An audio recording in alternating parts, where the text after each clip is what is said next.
The Likutei Halachos is the only explanation of exactly what is the meaning of the Likutei Moharan. But there are many explanations of the Likutei Moharan.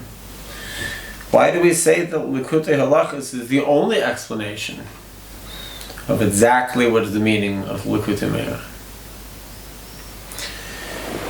In the Likutei Moharan itself, in the first teaching, we learn about the attribute of Chen, the attribute of grace, and how this breaks down, and how to achieve this, and what are the benefits of this, and who models this quality the absolute most. In the Torah, the example that Rabbi Nachman brings is Yaakov Avinu, and also Yosef Tzaddik, son of Yaakov Avinu. And he says that Yosef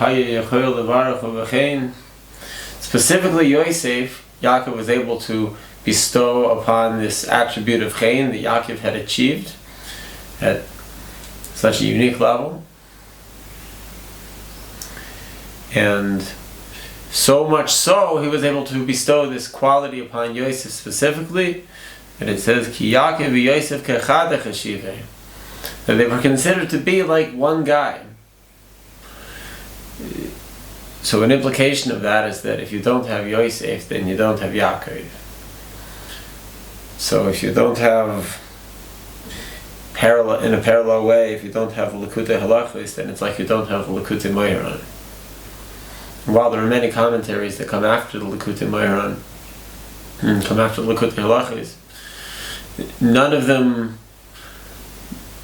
exclude the information that is explained to us in the Likutei Halachos. They all stem from the Likutei Halachos. What was special about Yosef that he was able to receive this bracha from Yaakov? It's sort of a similar question, given that Yaakov had many more sons, and besides for Yosef, Yosef wasn't the firstborn. What was so unique about Yosef?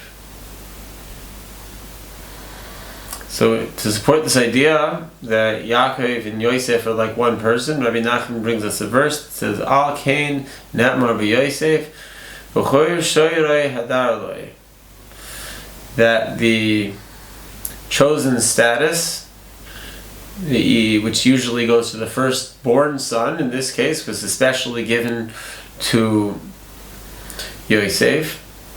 But it's an interesting language, hadar, here, because in Aramaic, which is a derivative of Hebrew, hadar does mean it was like returned to him, although he didn't have it in the first place. It was given to him sort of after the fact. But hadar in Hebrew, it means like beauty. So the chosen son status was beautified upon him? What does that mean?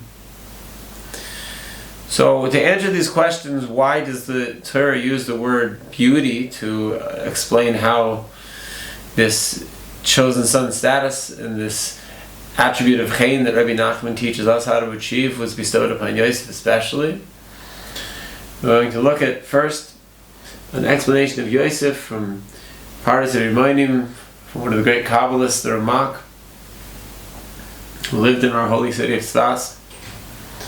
He says, Yosef hu ha-yisoid. Yosef is the foundation. And although the word yisoid means foundation in a simple sense, like you could have the yisoid of a building as the foundation of the building, it also refers to the divine attribute of yisoid. And a simple explanation of yisoid is that we live in the lowest divine attribute of Malchus, and there are many higher divine attributes that all bestow various qualities upon Malchus, but how do they get down here to Malchus? They have sort of a manager. They have someone who filters them in exactly the right measures, and these things are all filtered through the attribute of foundation of Yesod. So Yosef is called Yesod, Yikara'u b'leshon Yosef. So the word Yesod, the attribute of Yesod, is called with the language of Yosef. The name Yosef means adding. The Yosef mekave ilav, to be mixed, to receive the perfect mixture of all divine attributes, and also to mix the divine attributes that better the world. All world betterment comes from an influx of divine attributes with the world itself, which needs these things.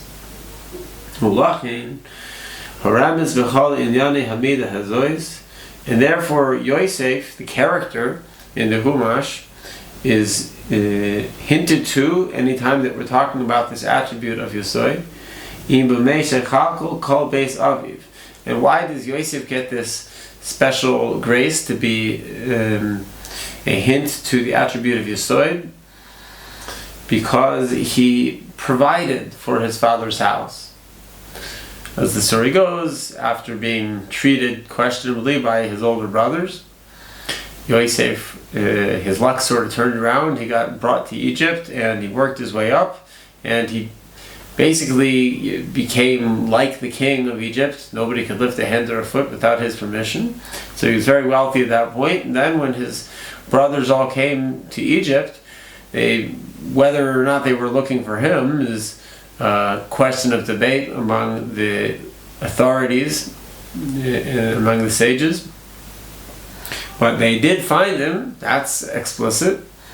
And what did he do? He didn't want to take any sort of vengeance on them. Rather, he provided for them. He provided for them from his wealth that he had achieved as sort of an outcome of the questionable situation that they had put him into.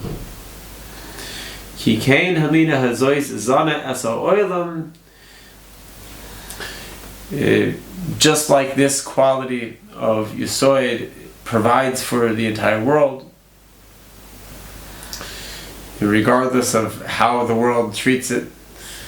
There's a famous words in the pasuk that say Tzadik Yesod Olam, that regardless of how the world treats the righteous provide for the world. So we understand to some extent what was so special about Yosef, that not only that he overcame a difficult situation, but that he basically ensured the survival of his father's house in a physical way. So it isn't any question why we could say that Yosef and Yaakov are like one person, and that you wouldn't really have Yaakov if it wasn't for Yosef, because Yosef continued the existence of Yaakov and the other children of Yaakov. But we still don't quite understand why this word Hadar, that has sort of this double meaning, is used to refer to the transference of the firstborn son rights to Yosef. So we have a brief commentary here on the word Hadar. It says, Hadar da Yaakov. That which bestows, that which gives the chen to the one who is, that which gives the grace to the one who is providing for the world, that recognizes that excellence and recognizes that altruism, that this is an essential aspect of revealing this attribute of chen in the world. If somebody has chen, it's very nice and good, but we have to know about it. If someone's a wise teacher, it's very nice and good, but we'll have to actually hear their teachings for it to do much. So, in this word Hadar, with its double meaning, we can look at the attribute of Yesod, that it both receives from all the higher attributes, and therefore it's Hadar in terms of beauty, and also it is Mechazer, it does the act of Chazara, returning to the Malchus that which it is missing, filling in the Malchus, making it really what it could be in a potential state. And it also shows on our responsibility to acknowledge those who are benefiting us and those who are benefiting the world around us, because this will amplify their efforts, and at least in this case it makes that their efforts actually have an effect. We see that Yosef and Yaakov are inextricably related. And so when we look into the Likutei, this question about why the Likutei Halachos is not only like the best or the most thorough or like the most true or something, but the only explanation of exactly what is the meaning of Likutei Moharan. Rabbi Nachman said himself, if there was no Reb Nosson Zal, the author of the Likutei Halachos, then there wouldn't be Rabbi Nachman. There'd be a guy named Nachman who said some amazing things, but we wouldn't have heard them. The Likutei Moharan itself was penned by Reb Nosson Zal. And it's written in some of the biographical works of these great teachers that Rabbi Nachman was not in pursuit of students. Students pursued him, but many times he wanted to sort of get away and get to a place where he could further refine his teachings and further refine his wisdom. He was so very humble. Perhaps he didn't feel that his teachings were yet at a state that they would benefit people in the way that he really wanted to do. And while he was very crafty, Rav Nosson Zal, his star student, was also very crafty and was also extremely fast.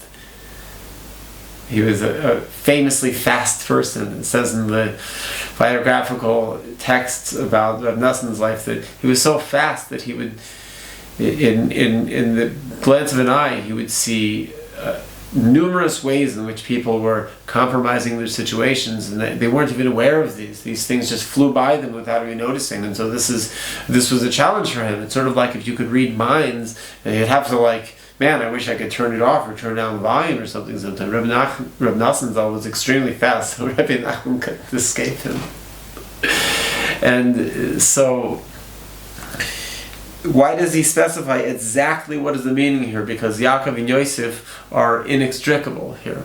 It isn't just that any old guy provided for Yaakov. It isn't that all of the sons provided to some extent, but the Yosef was the key to the survival. And therefore Yosef is the authority on his father Yaakov. And this is why the Likutei Halachos is the explanation of exactly what is the meaning of Likutei Moharan.